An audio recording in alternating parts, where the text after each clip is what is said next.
भारतीय जनता युवा मोर्चा निलंगा तालुका उपाध्यक्षपदी गोरे जाधव बिराजदार मसलगे पाटील यांची निवड।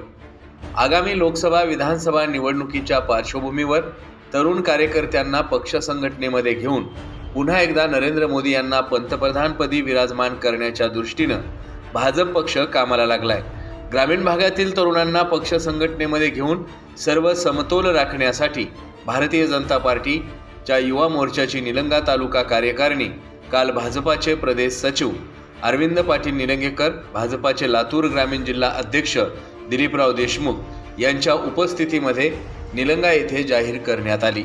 यामध्ये संघटन सरचिटणीसपदी नागेश पाटील तर उपाध्यक्षपदी भरत सोमवंशी, विशाल गोरे, अर्जुन पोळ, अजित लोभे, भीमा धुमाळ, अविनाश बिराजदार, मनोज वाडीकर, आकाश जाधव, अजह शेख, शुभम मसलगे, मेघराज पाटील, अमोल पाटील, महेश मुळे, नितीन घाडगे यांना उपाध्यक्षपद देण्यात आलं।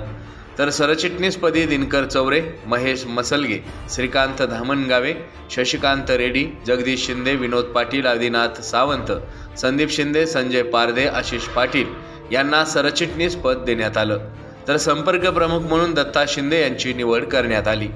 तर चिटणीसपदी सोमनाथ जेटी, धोंडीराम रोडे, पांडुरंग जाधव, सुमित शिंदे, धीरज कांबळे, महेश जाधव यांची निवड महाराष्ट्र प्रदेश सचिव अरविंद पाटील निलंगेकर, जिल्हा अध्यक्ष दिलीपराव देशमुख, भाजपाचे तालुका अध्यक्ष कुमोद लोभे, युवा मोर्चाचे तालुका अध्यक्ष बाळासाहेब पाटील यांच्या हस्ते नियुक्ती पत्र देऊन करण्यात आली। या निवडीबद्दल आमदार संभाजीराव पाटील निलंगेकर, अरविंद पाटील निलंगेकर, लातूर ग्रामीणचे जिल्हा अध्यक्ष दिलीपराव देशमुख, निलंगा तालुका अध्यक्ष कुमोद लोभे, संघायुक्त कमिटी अध्यक्ष शेषराव ममाळे, तानाजी बिराजदार, शाहूराज थेटे, संघटन सरचिटणीस संजय दोरवे, किशोर लंगोटे, रवी फुलारी, माजी पंचायत समिती सदस्य मारुती बंडगर, तालुका उपाध्यक्ष लक्ष्मण शेळके, मंगेश बिराजदार, सुमित इनामी, जामगा सरपंच मनोज पवार पाटील, प्रशांत मसलगे, नयन माने, आशिष पाटील, अप्पाराव साळुंके आदींसह कार्यकर्त्यांनी अभिनंदन करून पक्ष वाटचालीस शुभेच्छा दिल्या।